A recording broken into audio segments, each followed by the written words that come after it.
Alright, here's a cold start.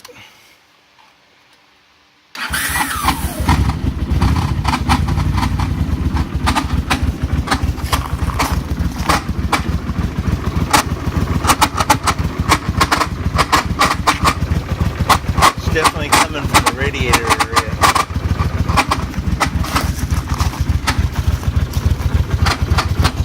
Not coming from the heads. Well, maybe. Almost sounds like a timing chain.